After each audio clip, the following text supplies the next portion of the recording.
The divisibility test for 5 is as easy as this. An integer is divisible by 5 if and only if its last digit is either 0 or 5. This is one of the easiest divisibility tests that we, of course, teach our students and remind ourselves, because no matter how large an integer is, as long as its last digit is 0 or 5, automatically it's divisible by 5. Here, we are going to verify this divisibility test using the idea of congruence. Now, we are going to duplicate the same processes as before, and then you would like to review the previous videos, and more especially our first video, as we have there the preliminary background concepts in order for you to follow the next few steps. So let's start this proof here by letting a certain n be an integer with respect to base 10, because we can write any integer, no matter how large it is, by base 10 in this manner. You have n is equal to a sub m times 10 to the power of m plus a sub m minus 1 times 10 to the power of m minus 1 plus dot dot dot plus a sub 2 times 10 squared plus a sub 1 times 10 plus a sub 0 times 10 to the power of 0 is just 1. When we have expressions like this, we are actually talking about the digits. This is the digit, this is a digit, the a subs are all digits, and more specifically, a sub 0 is our last digit, and I would like to highlight that because that is what our divisibility test for 5 is concerned on. As long as that last digit is either 0 or 5, automatically the entire expression is divisible by 5. So first, let us call this equation A and go back to that once we have established the next few concepts. So we have here, we can also come up with relationships for 10 as it is being divided by 5, because we all know that 10 is congruent to 0 modulo 5, because 0 is the remainder when 10 is divided by 5. Or in short, 10 divides, or 5 divides 10 without any remainder. And by the way, why do we use modulo 5? Because we are on divisibility test 5. If we're going to have the divisibility test for 6, then we are going to use modulo 6. In the previous videos, we also followed that same concept, modulo 4 for divisibility test for 4. Okay.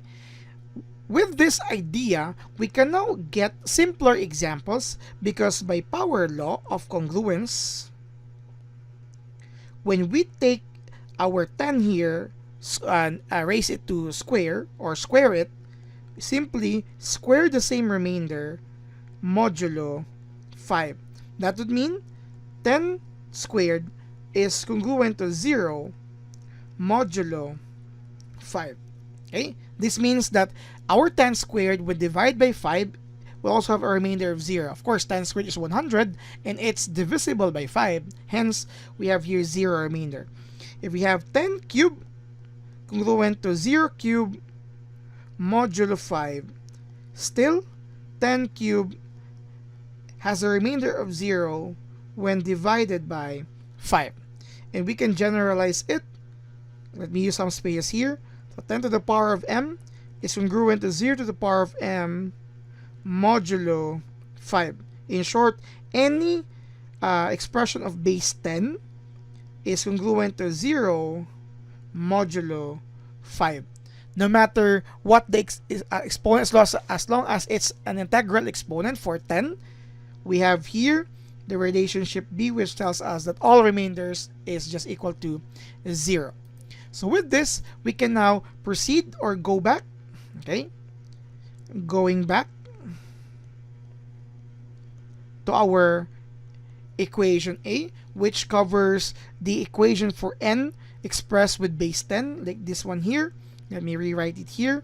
So you have n is equal to a sub m times 10 to the power of m plus a sub m minus 1 times 10 to the power of m minus 1 plus dot dot dot plus a sub 2 10 squared plus a sub 1 times 10 plus a sub 0.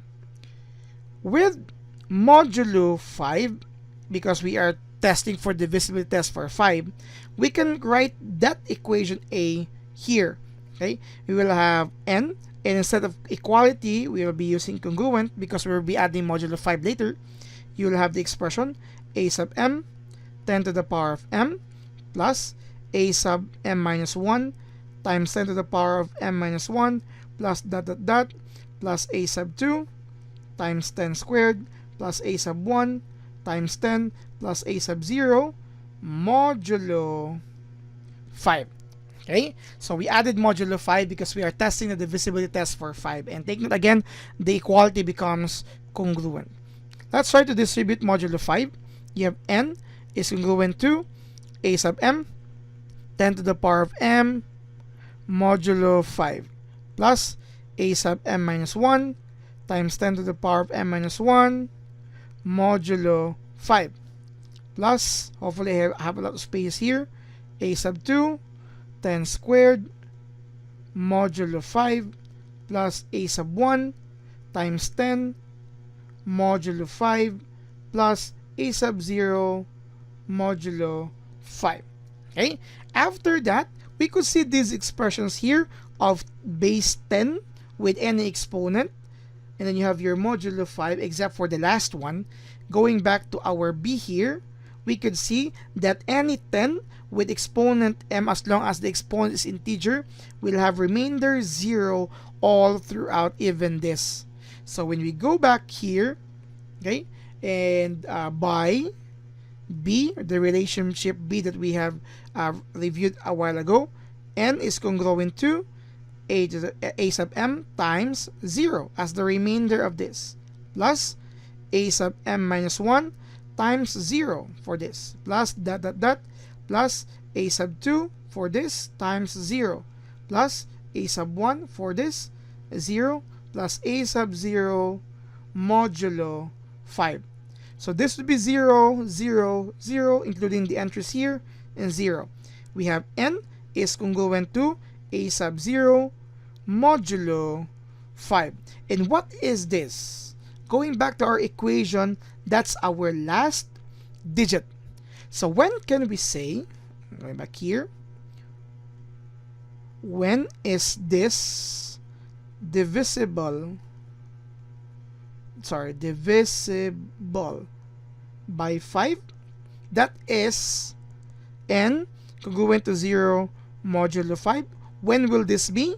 That is if and only if your entry here, a sub 0, is congruent to 0 modulo 5. Okay? And when can we say that a sub 0 is congruent to 0 modulo 5? That is when the value of this is either 0 or 5. Because when you have 0 here, the remainder when 0 is divided by 5 is 0. And the remainder when 5 is divided by 5 is also 0. This would mean, okay, general statement here, this shows that for an integer n be divisible by 5, the last digit must be either 0 or 5 so that it is also divisible by 5. Okay, that is actually the content of this divisibility rule. An integer is divisible by 5 if and only if its last digit is either 0 or 5, because that makes the entire integer divisible by 5. So we did all of these steps that we did before with integer n with base 10, the idea of the remainder using base 10, and all other relationships by power law. Going back to that, we come up with this. And when would this be divisible by 5? When this is 0, as part of our preliminary background concept. Okay, when would this be 0? That is if a sub 0 is also congruent to 0 modulo 5. And when would be a sub 0 be congruent to 0 modulo 5? It's either 0 or 5. This is how do we verify divisibility test for 5 using congruence. Thank you very much for watching.